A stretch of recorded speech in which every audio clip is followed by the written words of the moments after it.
Yep. What made Javonte just so hard to stop today? Honestly, just getting out the way. We knew he was a downhill driver, and we knew there was going to have to be a collective team assignment, and we just didn't do too well at that tonight. In a new conference, you're seeing a new challenge with each game, right? So what's your confidence that we can still, or UMass can still bounce back and still make the MAC tournament? I got a lot of confidence. I mean, honestly, if you look at football, who is it? C.J. Stroud and them started off with a struggle, right? I think they made the playoffs. So I mean, it's a lot of confidence. We never gonna fold. We just got to come out and play like we know we should and can, and yeah. But the confidence is still there. We not shying away. We're not going nowhere. Yeah, there's 15 guaranteed games left. So plenty of basketball to be played.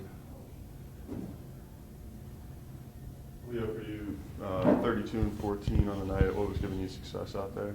Just my teammates finding me down there and sharing the ball and just do the stuff that I've always done since I've been in college and I've worked on.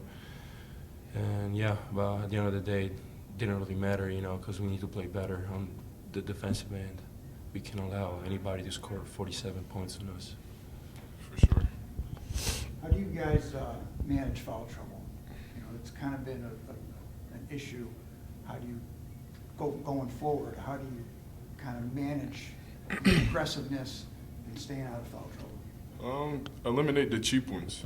Like if we're gonna foul, don't let them get the ball over the rim or over high. Just eliminate the cheap ones. It's a basketball game. They're gonna cause some fouls, but we gotta stop shooting ourselves in the foot right there. Just stay in front of the ball and chest up, keep the ball in front, keep your man in front, and trust the help defense. And with all the fouls that went on today, did you guys find it hard to find any defensive consistency? Yes, honestly, it was kind of hard.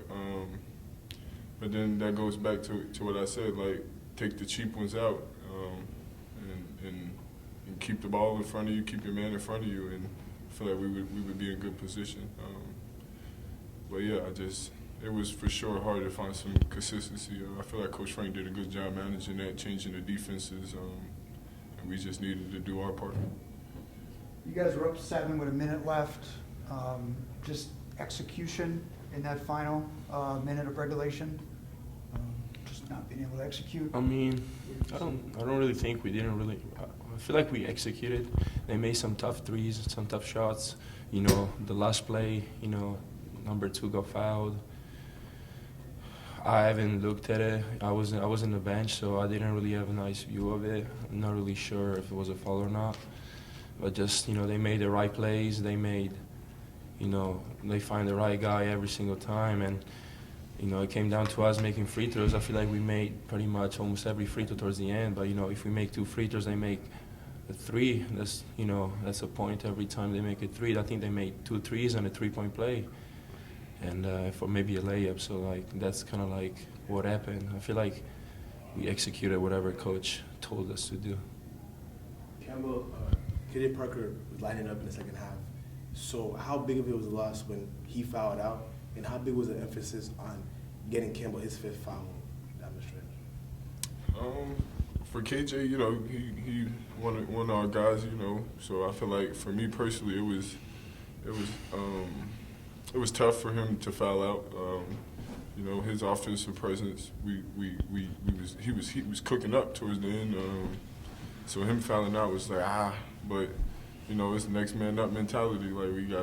That's why we practice hard. The second group guys, whoever coming in off the bench, they practice hard. Coach Frank coached them just like he coached us. So for moments like that, when you come in the game, you're ready for the opportunity.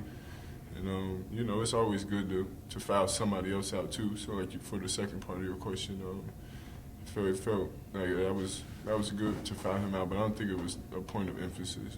Just going to flow with the game, and he fouled out, and yeah. Daniel, 11 seconds left or so. Was that a good block?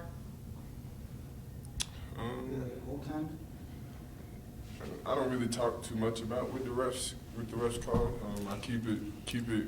You know, it's basketball. What they see, that's what they get paid for. That's their job.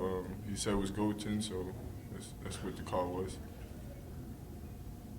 Thanks, guys. Yes, sir. Thank you.